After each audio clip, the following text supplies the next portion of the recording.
I'm getting dressed. I'm dressed now.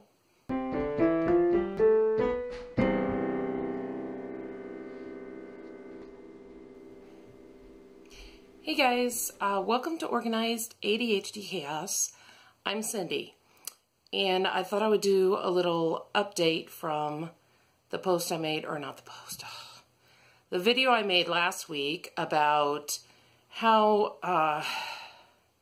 my anxiety had gotten so bad and that I was worried that I was going into, a state where I was going to wind up breaking down. And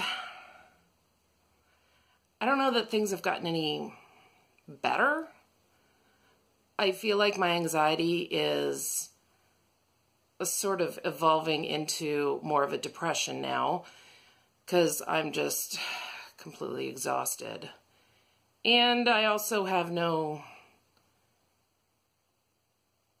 don't know that I would say I have no desire to do things, because that's not true.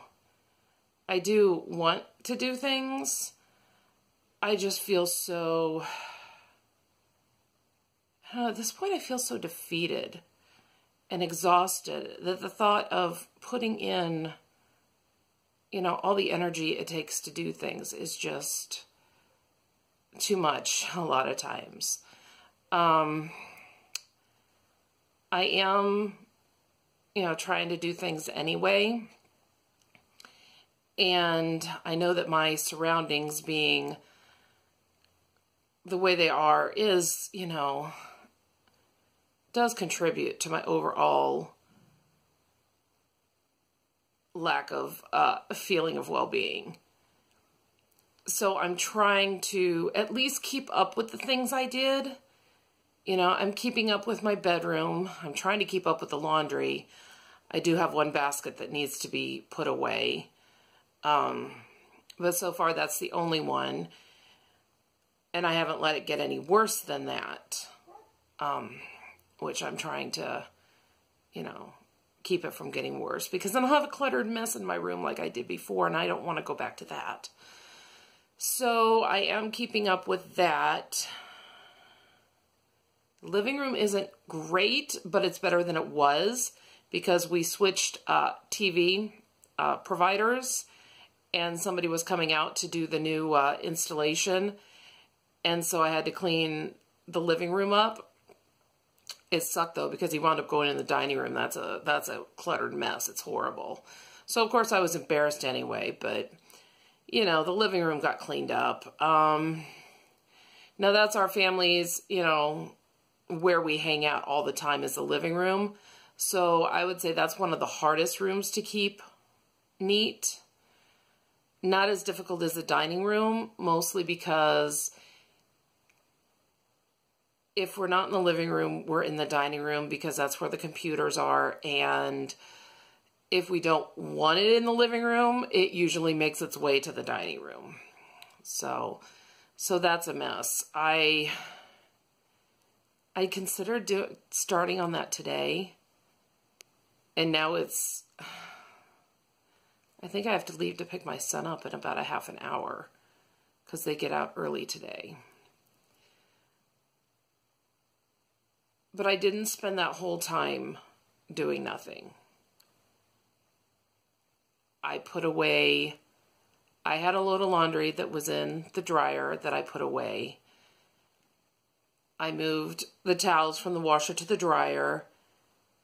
And I also put a lot of the socks that were in the basket I was just talking about, I paired up a lot of those socks and put them away. So I did do something during that time.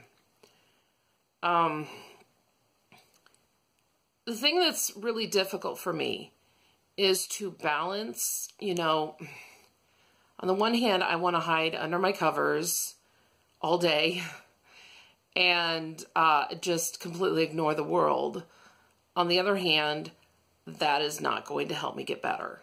And I know that. So I won't let myself do that. I make myself do things. On the flip side of that, a lot of times when I've gone into a depression and I try to do things, I try to do too much too soon, and I wind up, spiraling even further. Or if I have started to get better, wind up having a relapse and being worse off than I was. So, where do I find the balance there? Because doing nothing doesn't help. Doing too much doesn't help. So I got to find that just right balance in the middle, where I need to be. So that's what I'm working on now. Obviously I'm still doing the essentials. I'm feeding my kids and I'm getting them to school and all that. And I'm picking them up when I need to. Doing some social things.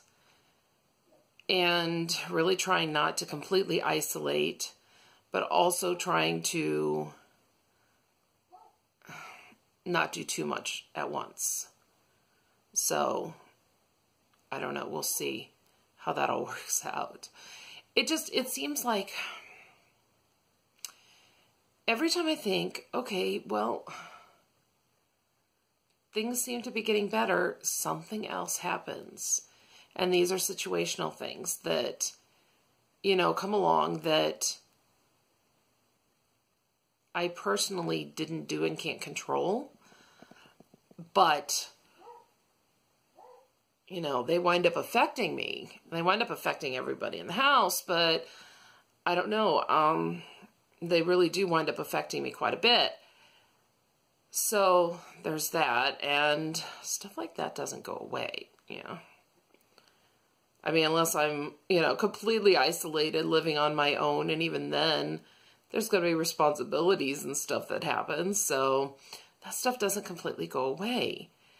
And it seems like there are times when I can handle it better, and times when I can't. And right now seems to be one of those times where I can't, and I don't know what decides if I'm able to handle it okay. I don't know.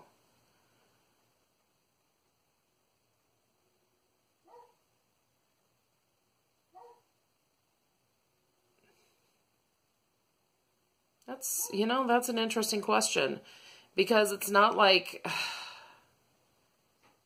stressors go away. They're always going to be there. Is it just the frequency that they're happening right now?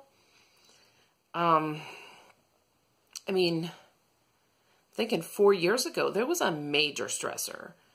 It was really a bad one, but it was difficult. And I did notice, stress-related effects. Maybe because there weren't a lot of other ones going on at the same time. Maybe that's why I was able to get through that one a little bit better than now. It just seems for the past 2 years at least, it's one thing after another, after another, after another, after another. And it's to the point where I'm just exhausted. So, but like I said last time, I'm going to keep on, try to keep moving forward. That's all any of us can do. I'm getting dressed. I'm dressed now. So I'm dressed a lot sooner than I was in the last time I made a video. I don't even have to leave the house for about half an hour to pick up my kids. So,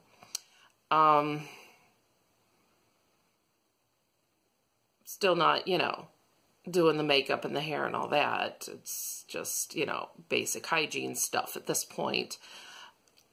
Other than Saturday, because we went to visit family for my son's birthday. And, that went well. The weekend went fairly well. So we had that little break where things were nice. And then Monday right back to a stressful event. So, but like I said, just keep moving forward. That's what I'm going to do. That's, if you're going through this situation, I hope that that's what you do as well. And, you know, if you are going through a situation like this, hey, even if you're not, you know, we should all be kinder to ourselves no matter what's going on. But just remember, be kind to yourselves and to each other. I'll see you next time.